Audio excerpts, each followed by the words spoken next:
moi c'est Sandrine Patricia. Si tu es nouveau sur ma chaîne, je t'invite d'abord à t'abonner, d'activer la cloche de notification ensuite afin d'être notifié aux prochaines vidéos.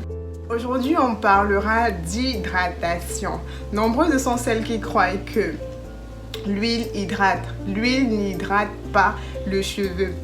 Le fait d'appliquer l'huile sur le cheveu, ce n'est pas l'hydrater. C'est une étape de l'hydratation, mais ce n'est pas hydrater son cheveu. Pour hydrater son cheveu, vous avez besoin d'un produit qui contient de l'eau, ou bien d'un produit qui contient des actifs dont les molécules dont la principale molécule est l'H2O. Je pense qu'on se fait comprendre, ou bien dont le principal ingrédient est l'eau. Voilà, donc l'huile viendra maintenir l'hydratation dans votre cheveu ou bien sceller l'hydratation dans votre cheveu. Aujourd'hui, je vais essayer de vous expliquer comment reconnaître qu'une huile est spécifique pour maintenir l'hydratation dans le cheveu. Et plus tard, je vous expliquerai comment reconnaître qu'une huile peut venir sceller votre hydratation. Parce que je suppose que pour sceller une hydratation, il faudrait que cette huile soit aussi composée des actifs qui viendront protéger le cheveu contre le vent, contre le soleil, contre bref, les attaques externes. Parce que c'est cette huile qui sera au-dessus du cheveu. C'est elle qui viendra créer un film dans le cheveu. Mais aujourd'hui, on va parler des huiles qui viendront maintenir l'hydratation dans votre cheveu. C'est-à-dire que ce sont ces huiles-là que vous allez utiliser pour faire vos bains d'huile, les soins avant shampoing, pour faire vos masques hydratants, pour faire vos crèmes hydratantes.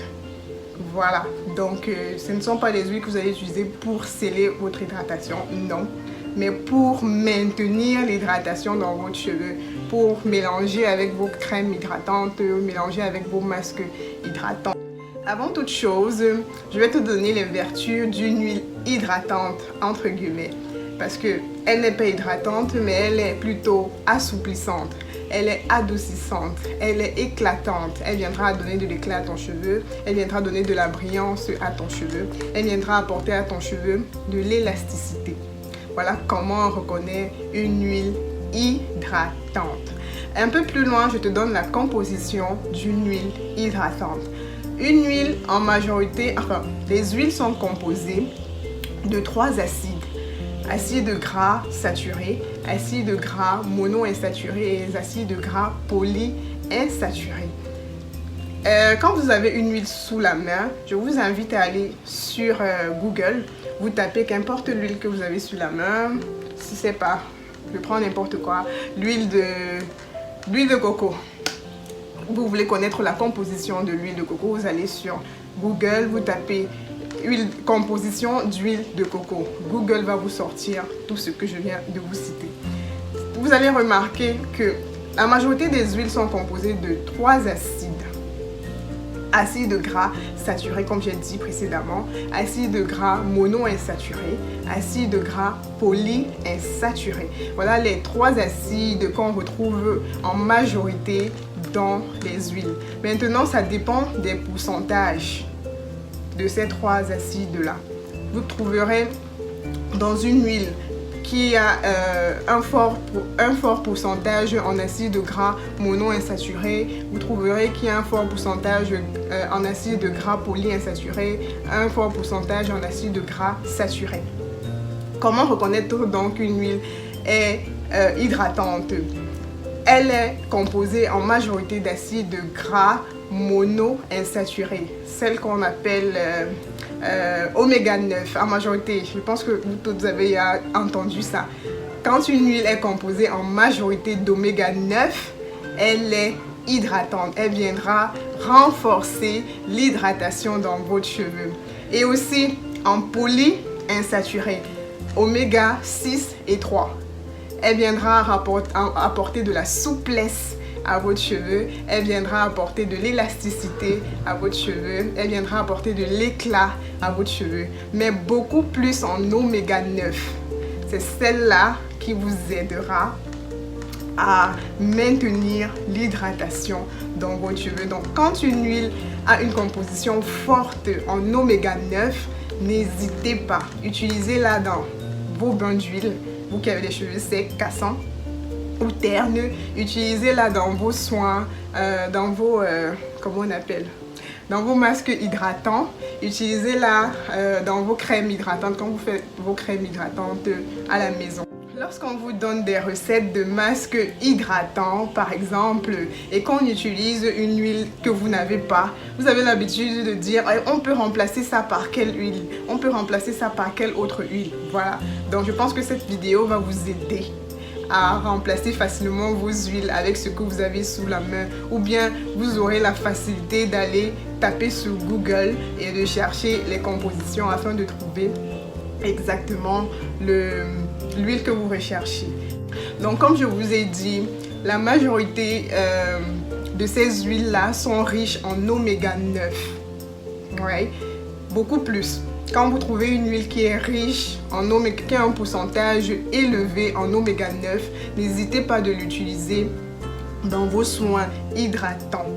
Et un peu plus loin, vous trouverez de l'oméga 6 et 3, qui est l'acide gras polyinsaturé, qui viendra rendre vos cheveux souples, qui viendra rendre vos cheveux éclatants, élastiques, beaucoup plus et tout, parce que on a besoin d'élasticité vu que nous on a un cheveu élastique et tout. Donc voilà comment reconnaître ces différentes huiles là.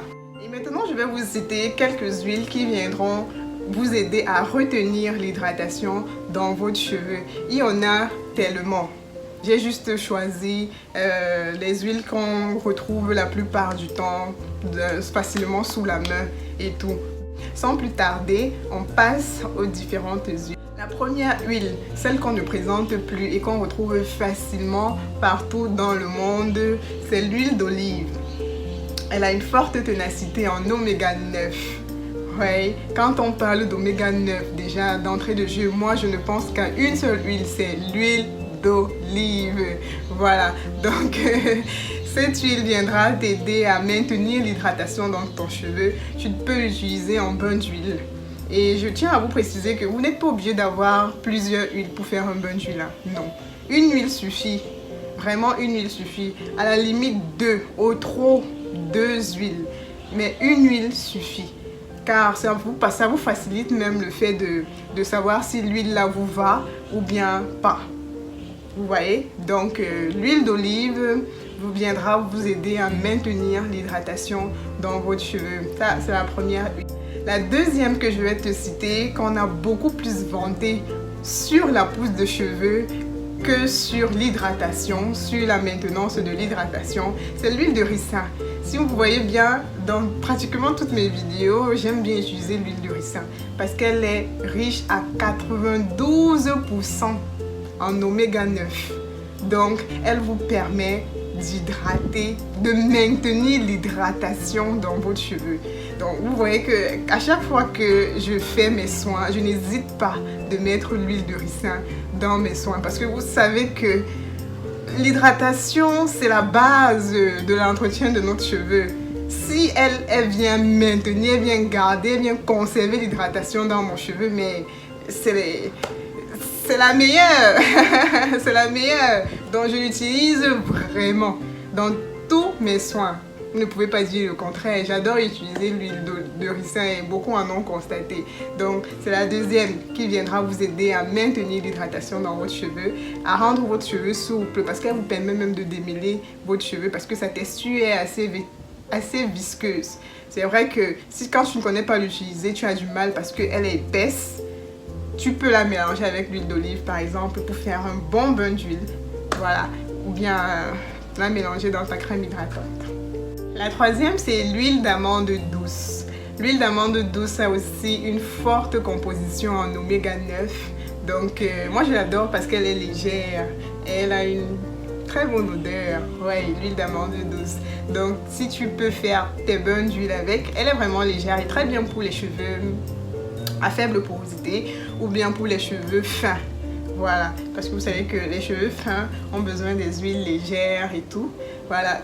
Cheveux fins, vous pouvez faire vos bains d'huile avec l'huile d'amande douce.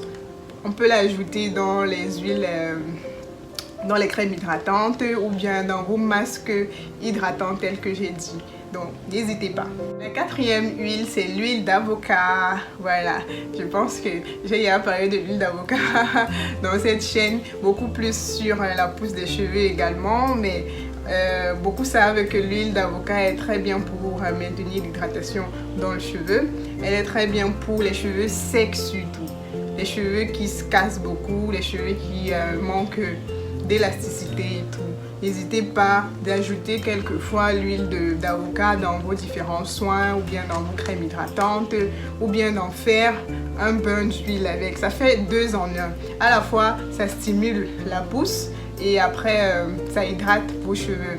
Donc, n'hésitez pas. Et comme je vous dis toujours, l'huile, les bains d'huile, quand vous venez de commencer votre routine capillaire, quand vous venez de commencer à entretenir vos cheveux, c'est la base quoi. Ça vous aidera à la longue à vraiment maintenir l'hydratation dans vos cheveux, à permettre à ce que votre cheveu garde l'hydratation sur une longue durée. Je crois que je vous ai dit ça dans une de mes vidéos. J'ai tellement fait de bains d'huile au début de mon aventure capillaire que mon cheveu maintenant il garde facilement l'hydratation. J'ai pas trop besoin de toujours faire un pré-pou. Voilà, donc n'hésitez pas de faire des bains d'huile. Donc la quatrième huile, c'est l'huile d'avocat. La cinquième huile, c'est l'huile d'argan. L'huile d'argan, elle, je l'adore car elle est aussi légère et elle sent très bon.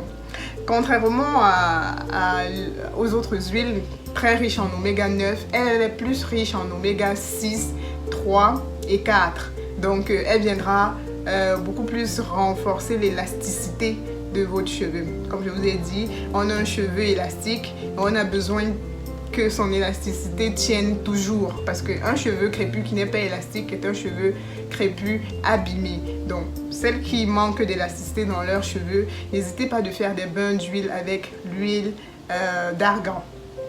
C'est une huile qui provient du Maroc et qui est presque comme une huile miracle là-bas. Là, quand vous avez un cheveu abîmé, vous l'utilisez et elle redonne de l'élasticité à votre cheveu. Donc n'hésitez pas de l'incorporer dans vos soins hydratants, dans vos bains d'huile afin de retrouver l'élasticité de votre cheveu. La sixième que j'ai juste voulu ajouter comme ça, comme une huile bonus, parce que si je vous cite toutes les huiles là ici, on va faire même 1 heure de vidéo et tout, elle sera très longue. C'est pourquoi je vous invite, si vous avez une huile sous la main, d'aller sur Google, de faire vos recherches et tout, et de voir si votre huile est riche en oméga 9, 6, 4 ou 3. Voilà, tel que j'ai expliqué. Donc la sixième huile, c'est l'huile d'arachide. Ça, c'est pour mes natifs crépus en Afrique.